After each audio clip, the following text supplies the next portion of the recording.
I'm Maria Lockwood, a reporter with the Superior Telegram. Welcome back to Archive Dive, a monthly podcast exploring Superior and Douglas County history. Today, we'll unspool the story of an 1892 stained glass window that was meant to showcase Douglas County at the World's Fair in Chicago. Designed by Tiffany Studios, it included whaleback ships, grain elevators, and a bird's-eye view of Superior. When Douglas County commissioners traveled to see it displayed in the Wisconsin building, they hated it.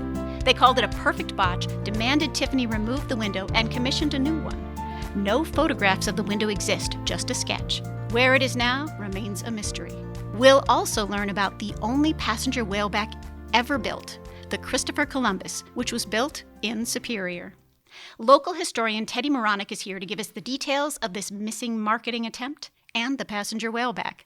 Hi, Teddy. Hi, Maria. Thanks for coming in. Oh, you're welcome. So, tell me a little bit about how important this sort of a marketing piece was back in 1892. Well, the Chicago World's Fair was the big event in the country. What the United States was trying to do was to one-up France after their exposition in, I think it was 1889 or 90. And they had just gotten accolades from all over the world about how wonderful it was and could never be topped, and all of that. So there was a great competition within the United States to hold the next World's Fair. And New York and I think St. Louis and Chicago were the top contenders. And somehow it ended up, instead of at New York City, I think also Washington, D.C. was in the competition, but somehow it ended up in Chicago. And there are people who say that Chicago got its nickname, the Windy City, not from the wind, but from all the talk that was generated about how fabulous the city was and the fair should be there. Oh. So it was awarded to Chicago. And that started this frenzy across the United States that everyone was going to be represented there. And most states had their own buildings built to showcase the state and the products that were produced in the state. So, of course, Wisconsin had a building that cost $30,000 to build. And people said it looked like a family residence that would be passed down from father to son. So it wasn't, it was very Midwestern looking. And at the time, there wasn't a place for Douglas County in that window, or they hadn't really decided how they were going to represent themselves at the fair. Finally, they put together a committee, an auxiliary to the Douglas County Board, and this group of people decided that what they were going to do was put a window in the building that would highlight everything that was terrific about northern Wisconsin, specifically Superior and Douglas County, and have it portrayed on this stained glass window. Wisconsin had to redesign the building to fit in this window because it was 8 feet by 15 feet. That's a big window. That's a big window. I measured it out in my living room. I couldn't have anything else in the living room if I had the window. But it was, and they finally got permission from the Douglas County Board to actually offer a bid to stained glass window companies to build it. And they sort of had decided that they wanted Tiffany Studios in New York to design this window. They finally got the okay from the board, and they went ahead, and that was the beginning of the mystery. The mystery. The mystery. They had someone come from Tiffany's. He came to Superior, and he took photographs of sort of all the landmarks around town, grain elevators, the whalebacks. He also took a picture of a long forgotten business, which was the steel plant, which was out in Billings Park. Oh. And all of these were going to be portrayed on the window because the state said they wanted something that specifically portrayed Douglas County. And they were hoping for, a picture of the town and the industries in the town. So that's what he took pictures of. Went back to New York, gave them to an artist. He drew a picture of the window, and he sent various drawings of it to the auxiliary committee. They loved it. They thought his art was fantastic. So they finally got the final okay that they were allotted $2,000 for this window. Well, I looked it up, and in today's money, $2,000 of 1892 money is has a spending power of $65,000 today. You still couldn't buy a Tiffany window for that today, but, but back might then. Get you a nice vase. But the thing was that Tiffany, when they got this contract, said, well, they'll take the $2,000, but they'll also add $5,000 to the value in their own workmanship and however they were going to design the window. Mm-hmm. So you're thinking $7,000 window sounds good, Nice. good to me. So they did. This whole, if you read about the Chicago World's Fair, you find out that it was just, it seemed in some ways a fly by the seat of your pants kind of organization. I mean, nothing got finished on time. They got the okay for the window in April of 1892, and they wanted Tiffany to have it done by August. And I'm thinking, that's really not a lot of time to do a window and have it shipped to Chicago from New York. So that didn't really pan out. The official opening to the fair, because they wanted it to be in 1892, because supposedly that's the year that Columbus sailed, made his journey to this part of the world. And they were going to celebrate the opening in October of 1892. So they hoped to have the window in by then. Okay. Not sure of the exact date, but in January it had been finished and a group from Superior went down to see it. The fair wasn't officially opened. It wouldn't officially open until May of 1893. But, people were finishing up their buildings and the window had been in place, so they journeyed down there. They were not happy. I don't understand what happened. It was not what they had been told it was going to be? I don't know if it wasn't what they were told it would be or it wasn't what they wanted it to be or had imagined it to be. Tiffany's was, you're talking about probably the greatest stained glass artist in the country. Not that he made every window, but he supervised everything from all that I've read. And if you're familiar with the Minnehaha window in Duluth, the one that's at the depot, that was designed by Ann Weston, who lived in Duluth but had worked for Tiffany's. And Tiffany designed and made that window from her design. Okay. And that appeared in the Minnesota building in the World's Fair of 1892 also. Okay. If you look at the quality of that window and you read what the Douglas County board members thought about this window, I thought, how could they even be made by the same company? And Tiffany had lots of windows, and he had a chapel that he had designed that was on display at the fair. So anyway, they get down there. Yes. I was going to say, what kind of comments did they have? Well, they said it looked like the work of an ordinary barn painter. My favorite is James Barden, who wasn't on the board, but somehow seemed to have traveled down there at about that time. He said, well, after the fair's over, we could bring it back to Superior and maybe place it in the jail if the prisoners wouldn't object. What? So I've told you that I started my research on this window when I first found out about it in 1995. Okay. So that's a long time. Right. I wrote to everyone. Those were the days before we had the internet at the library. I wrote to everyone, typed a letter and wrote. I wrote to Alistair Duncan, who is a great expert on Tiffany. Mm-hmm. I wrote to the Chicago Historical Society. I wrote to the Milwaukee Historical Society and Library. I wrote to someone else, too, that I'm trying to remember. So you covered all your bases. I covered all my bases. If there was anyone I thought would know about this, I wrote to them. And every time it came up, I've never heard of it. What are you talking about? I've never heard of this. And I thought, well, there must have been a little brouhaha when they take out this 8 by 15 foot window because they don't like it. Right. Okay. That's the part we skipped. That they saw it and they decided we're going to take it out, right? They didn't know what to do at first. And I am very surprised that they didn't demand that Tiffany fix it. Mm-hmm. The only thing I ever saw of correspondence was, I guess, a quote from someone that said that Tiffany refused to take it out. Oh. So what was it about this window? And by chance, one time there was someone in Superior at the Douglas County Historical Society. I don't know. I can't even remember why they were there. But he happened to know a lot about Tiffany. And he said Tiffany at that time was doing a new technique of painting on glass and firing it. Oh. After it had been painted so it would stay on. And he said he may not have perfected that technique yet. And that was one of the things they talked about, is how you could scrape off this paint that was on the window. So maybe it was one of these new technique windows that didn't do well. I don't know.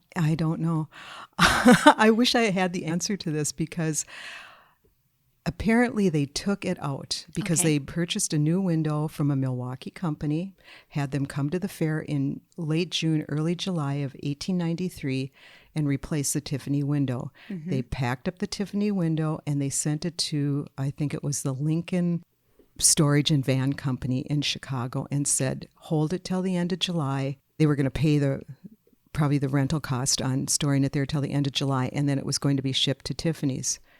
Never heard one thing after that. Couldn't find Douglas County Board meeting minutes, couldn't find any correspondence, nothing. So we don't know where the window went? Don't know where the window went. Would there have been something in those minutes saying that it did make it back to Tiffany's? I couldn't find it. Okay. I don't know what the correspondence was. Did they send telegrams to Tiffany's? Because, other than writing a letter, there was no other way you would have gotten a hold of them. I don't know what happened. And apparently all the correspondence at Tiffany's has disappeared, because I even wrote to Tiffany's. Said, hey, do you have this window? It's about the size of a living room. The thing is that there's a Tiffany and Company now, which was different than Tiffany Studios, because he was actually the son. Louis Comfort Tiffany was the son of the founder of Tiffany and Company. Tiffany and Company is still around. And I think they said to me that they had no records. And I think I heard from someone else that they may have been destroyed from that era of the company. Okay. So maybe it made it back? I could never find anything about the artist. I could never find anything about the man who came to Superior to draw the pictures. Huh. None of that. Kind of shady. I know. And the funny thing is, the Wisconsin building, they also contracted with Tiffany to put in some windows that were on either side of the big window. They were like little decorative windows. They loved them. They thought they were wonderful. Just not the main piece. But we hated the window. All right. And so then they get this other window from Milwaukee, and they decide after the fair is over, they're going to take it and they're going to bring that one back to Superior, which they did. And they were waiting for the normal school to be built. okay. 1896, they build the normal school, they take the window, put it in the building, and then the school burns down in 1914. Oh, no. And So the window obviously the window did not burnt down survive. with it, yeah. And this is the best part of the story. So one night I'm watching the Antiques Roadshow. I looked up the date. This was like 10 years after I started this search. There's a woman on there who starts talking about this screen, this Tiffany screen that was in the White House, that had been designed for the White House. It must have been sort of a room divider or something. Well, when Teddy Roosevelt became president, apparently he had no love for Tiffany, and he told them he was going to remodel and they could take it out and smash it up. So she thought to herself, oh, I bet that, the contractor didn't do that. And she was asking viewers of the show, well, if you know anything about what happened to this screen, if you could contact me. Sure enough, she said, someone contacted her and told her that the window had survived and it was in a hotel somewhere in the United States. And they actually tracked it down, but the hotel burned down too. So a lot of misfortunes with Tiffany windows here. So my ears perked up when I'm watching the show and I think, she knows about Tiffany. So I wrote her a letter. And she called me at the library. She was so excited about it. She'd never heard about this, but she was going to, maybe they could use this on a future Antiques Roadshow as a story. And she said, meanwhile, if she ever heard anything, she would contact me. Well, I'm still waiting. But no one knew about it. I don't understand that. No one. Right. No one. There aren't even pictures of it, you There's said. nothing. No. There's a sketch. There's a picture sketch. in the window. You can see the back of it. You can see the back of it in the Wisconsin building, but And that's that's it. what it's supposed to That's look what like. it's supposed to look like. Instead, we got a window that Right. had an angel in the middle because... I don't know what that was supposed to represent, but one of the things they hated about the Tiffany window was in the middle there's what is referred to as a bird's eye view of Superior. And I looked at the bird's eye view map of Superior. I don't remember which person it was that said, well, it makes Superior look like an island. Well, when you really think about it, Superior is surrounded on almost every side by water. So, and they said that it looked like a lumberyard instead of a building. But that was James Barton, and I think he was probably a little upset because he was an East Ender. So the emphasis in this map was on West Superior, downtown Superior. I don't know. But they were very upset about that. Okay. I would love to see the real thing because I think it looks kind of intriguing with the pine trees and the bunting across the top. It is. I don't know. So if anyone knows anything, they Right. should contact the Telegram and let us know. Yeah, please let me know because I have been searching for this. So it's about time that I find the answer. There has to be someone that knows. I'm sure there's somebody with a hunting shack out in Douglas County that's got this in their shack. Who knows? I mean, I'm afraid it probably just got smashed up somewhere. That could have been yeah. too. Now, one of the focal points of this was the whalebacks. It was the whalebacks. Yes, that was a big business in Superior. And the biggest thing that Alexander McDougall ever did was build a passenger whaleback. Was it bigger than the other whalebacks? I then? don't know, I guess. You mean bigger as in marketing? Marketing type for sure. It was supposedly, I've heard, anywhere from 4,000 to be able to carry from 4,000 to 7,000 people. I don't know. I'm thinking probably the 4,000 or 5,000 is what it was made for. But he built this just to take people from downtown Chicago to Jackson Park, where the World's Fair was being held. It was 7 miles. So this whaleback was built specifically for The Chicago World's Fair in Really? 1892. Yep. Okay. He got the contract, and he said he'd have it built in 3 months. He started in September of 1892, about the 3rd of September, and he finished it, I think, a couple days ahead of time in December. And they launched it. Wasn't really finished, but they launched it. So he had until May to finish the rest of it, the fancy stuff, which it was very, very fancy. It had 2 beer bars and 2 barbershops. And the descriptions I've read put a lot of emphasis, once again, just like Roth Brothers, where you have the bathrooms. They went into great detail about how terrific these were on the bathrooms. The bathrooms on the Christopher Columbus were fabulous. Everybody would want to go there. They had a cafe. They also had 2 soda fountains.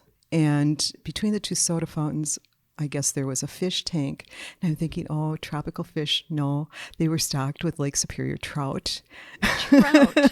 Yes, trout. But it was very, very fancy. And when the fair started, they were open 7 days a week. Then people sort of thought, well, maybe it shouldn't be open on Sundays. So instead of the Christopher Columbus taking passengers back and forth from downtown Chicago to the park, they would do like cruises to Milwaukee and back. Okay. So that's what they did on Sundays. But to get the Columbus to Chicago, it took them from Superior 29 hours to get to the Sioux. And then it took them 33 hours to get to Chicago. It was not very fast. 20 miles an hour. Okay.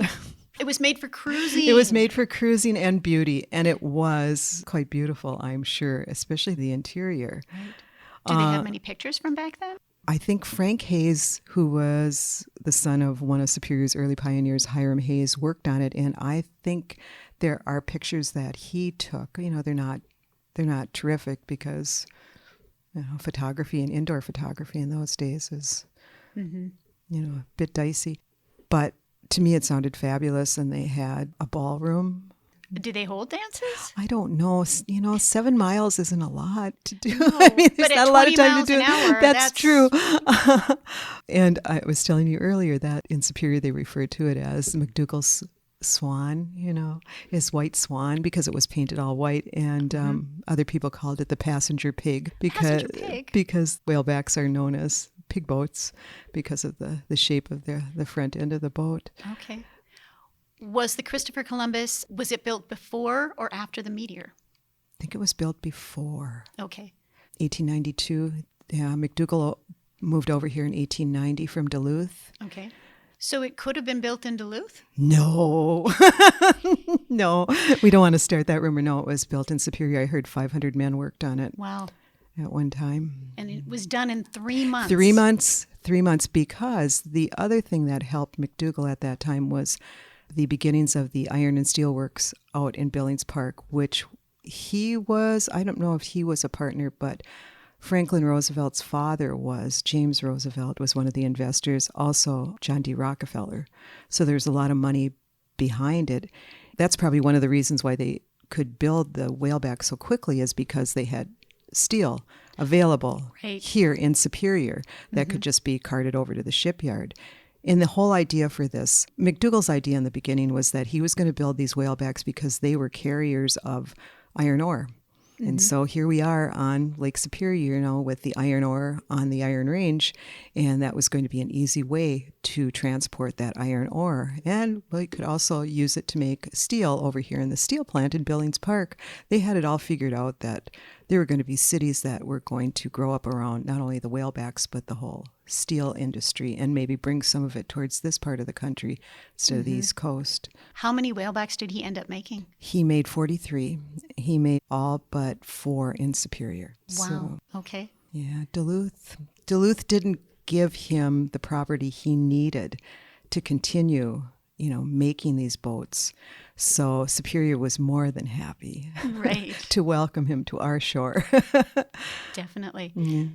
What happened to the Christopher Columbus? Well, after the fair, they added another deck onto it so they could carry even more people. And it was sort of a cruise ship on Lake Michigan. It came back to Superior a couple times, I think. I read someplace that one summer it offered cruises from Superior to Bayfield, and I thought, wouldn't that just be lovely to travel along the lakeshore to Bayfield from Superior? By the Depression, the company that owned it went belly up, during the Depression, and, its time had passed, I guess. It was scrapped in Manitowoc in 1936. But the bell from the Christopher Columbus, this was a story in the Telegram, actually ended up in Africa. It belonged to a couple who were missionaries. They bought it, and it was transported to Africa. I don't know if it's still there. Really? Yes. We're talking a big bell here, right? Yeah, it was fairly good size, But, they sent it to Africa. Sent it to Africa. Mm-hmm. Interesting. So there's a piece of it possibly There's still a piece of it. I think there's probably some pieces down in Manitowoc, too, because they're a shipbuilding city, too. So I think somebody had purchased the whistle off of it. I don't know if that ever ended up in a, historical museum down there. Right. But a very quintessentially Superior I know. vessel, the I know. whaleback. It's kind of sad. I've never read anyone's comments about what it was like to be on the Christopher Columbus. But funny thing, yesterday I found an old Telegram article written by Lucille Horn. She was, of course, a reporter for the Telegram and was one of the people who contributed to the Up and Down the Street column. And apparently, at the time it was written, there were a lot of people in Chicago that were writing to the Chicago Tribune about the Christopher Columbus. I don't know why this happened or the details in her little report about it. There aren't many of them. But there was someone from Superior who had lived in Superior at the time that the Columbus was launched. And he wrote to the Chicago Tribune, about his memories of the Columbus. And this guy was named Ned Alvord, who is one of my favorite Superior people ever. If I could ever write a book about interesting Superior characters, Ned would be number one. He was a showman, and he was like a publicity agent. He started out with the circus, posting bills, playbills for them. His philosophy in life was good judgment, bad taste, and anything that's fun. He used to tape his money to his leg because he didn't trust banks. But he had been on it when he was a little boy. He was probably only 9 years old when it was launched, and he somehow got the kids, I guess, were allowed to go on it before it actually went into the water. And he talked about being able to look at the Christopher Columbus at that stage of, just prior to it being launched. And that's the only recollection I've ever read about anyone being on it. With so many thousands of people who probably wrote that. It was supposedly it carried 2 million people during the time of the fair. But I told you earlier that I was reading the book Devil in the White City, which is about the Chicago World's Fair. There's no mention in there of Christopher Columbus. I guess it didn't make as big an impression as I thought, but the first time it arrived in Chicago, there were people standing out there with flags and waving handkerchiefs and just welcoming the Christopher Columbus to Chicago. So maybe it just wasn't a big thing. I guess there was so much going on that, it was a big event. Right. And apparently they didn't care about our Tiffany window either. Apparently not. Well, we care about We care about our Tiffany window. And about the Christopher Columbus whaleback. Yes, I care about them, but I really am encouraging people, if you know anything about the Tiffany window, this is one of 3 mysteries of Superior that I want to solve. So, excellent. Yeah. Well, thank you, Teddy. You're welcome. And thank you for listening in to Archive Dive. Episodes are available monthly at superiortelegram.com or wherever you listen to your podcasts.